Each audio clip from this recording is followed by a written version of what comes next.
Life moves fast. If you're lucky, you might get around 80 years. But let's subtract the first 20 years, when you're still wrapped up in your own little world, and another 10 years trying to figure out how to navigate adulthood. So, if you're 30 now, you have roughly 50 years left. That might sound like a long time, but in reality, that's only 50 more summers and 50 more chances to play that board game with your family on Christmas.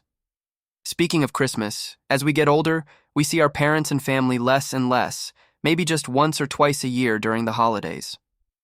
When you really think about it, that means you may only have 10 to 20 more chances to be with them, and even during those moments, you might be more focused on your phone than on actually being present. The problem is that we live as if we have unlimited time, wasting so much of it dwelling on the past or worrying about the future instead of truly living in the present. If time is our most valuable resource, how can we spend it more wisely? Here are 3 key insights that might change how you see time. Imagine yourself at the end of your life, taking your last breath. Will you think, I wish I had worked harder to get a fancier job title? Probably not. What's more likely to cross your mind is, I wish I had spent more time with the people I love. But by then it will be too late. The only ones who will remember your long hours at work are your family, not your boss or colleagues who probably won't even remember your name. So, learn to value what truly matters. Being busy doesn't necessarily mean being productive. Now let's talk about relationships. Research shows that as children, we spend most of our time with family. As teenagers, that time decreases as we prioritize friendships. In adulthood, we spend the majority of our time with our partners, children, and coworkers, but as we age and reach retirement, our social circle tends to shrink. Maybe our kids have moved out and our partner is no longer around, leaving us with a lot of time alone. If that's not the future you want, start investing now in relationships that bring you joy, because the people you love won't be around forever. Spending your whole life chasing money just to buy a slightly bigger house is one of the easiest ways to waste your time. However, when used wisely, money can actually buy you time.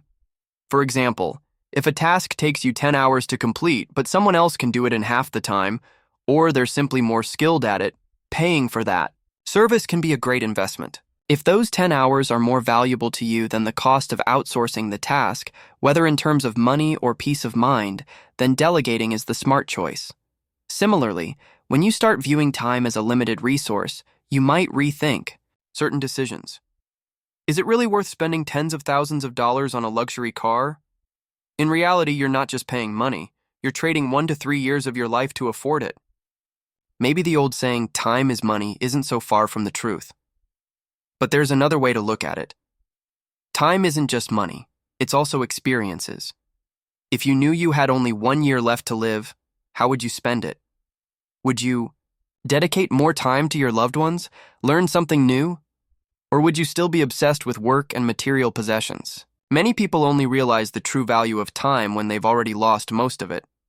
That's why it's important to understand now that every minute wasted on meaningless distractions is a minute lost from truly valuable experiences. Valuing. Time also means learning to say no.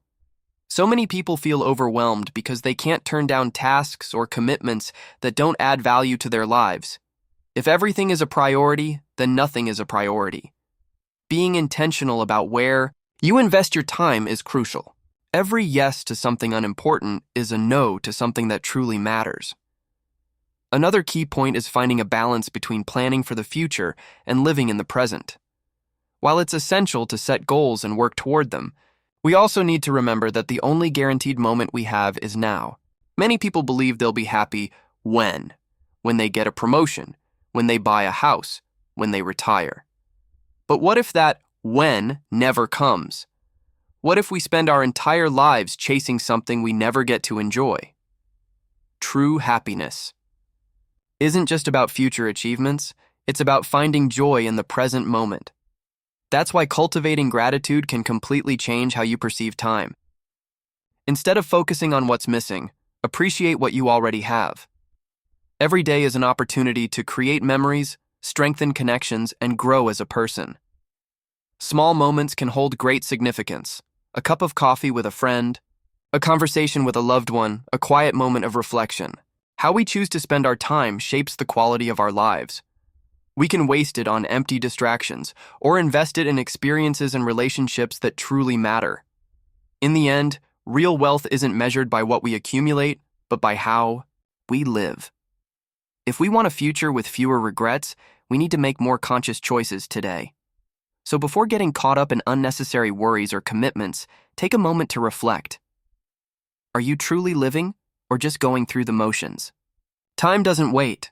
It's up to us to use it wisely.